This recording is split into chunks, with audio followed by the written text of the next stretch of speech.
मेरे घर वालों ने मेरी शादी 16 साल के बच्चे से करा दी थी, जबकि मैं 26 साल की जवान कनवारी लड़की थी। मुझे भी एक जवान लड़के की जरूरत थी, लेकिन मेरे वालिद साहब ने मेरी शादी एक बच्चे से कर दी।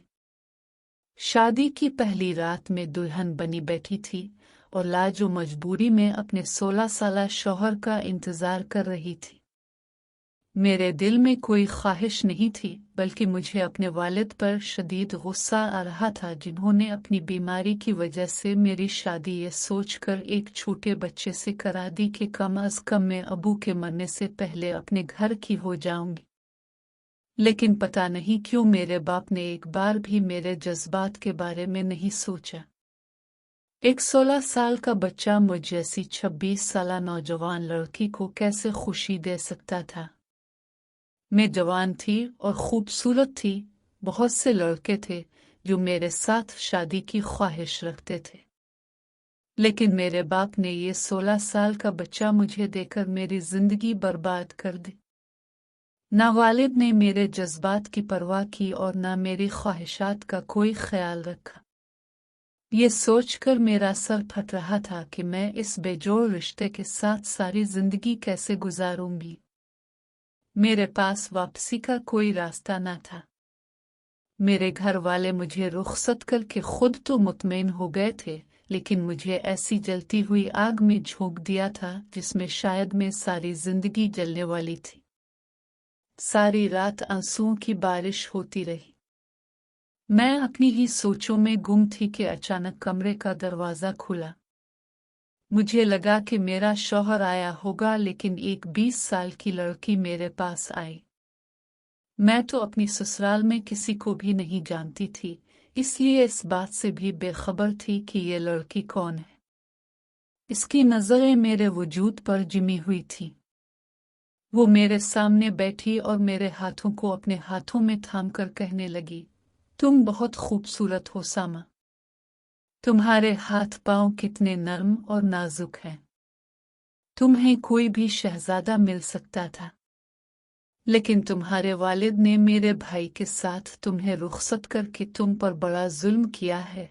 इस लड़की की बातें सुनकर मुझे अंदाजा हो गया कि वो मेरी नंद है।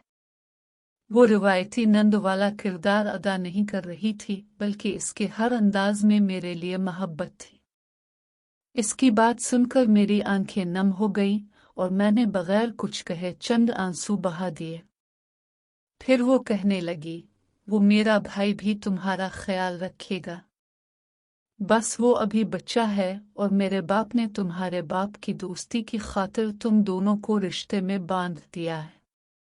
तुम कुछ वक्त इसके साथ ये रिश्ता निभा लो, फिर हम कुछ सोचेंगे और मैं तुम्हें इस बेजोड़ रिश्ते से आज़ादी दिला दूंगी। मैं सोचने लगी कि वाकई अगर मुझे इस रिश्ते से आज़ादी मिल जाए तो मैं अपनी मर्जी से अपनी जिंदगी गुजार सकती थी।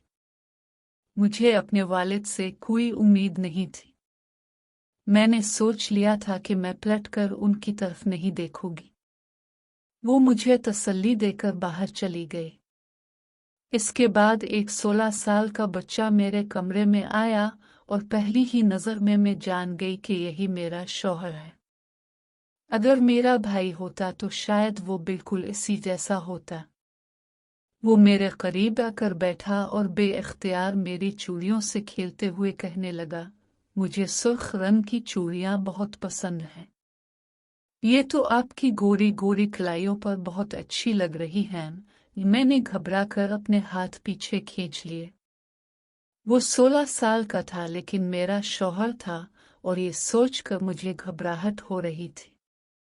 मेरी इस हरकत पर वो मुस्कुराया और कहने लगा, सामा अब तो ऐसे डर रही हो जैसे मैं आपको खा जाऊंगा। अब मेरी बीवी है। एक 16 साल के बच्चे के मुंह से अपने लिए बीवी का लफ्ज सुनकर मैं बिल्कुल खामोश हो गई। मैंने कहा कि मैं बहुत थक गई हूँ और लिबास तब्दील करके सोना चाहती हूँ।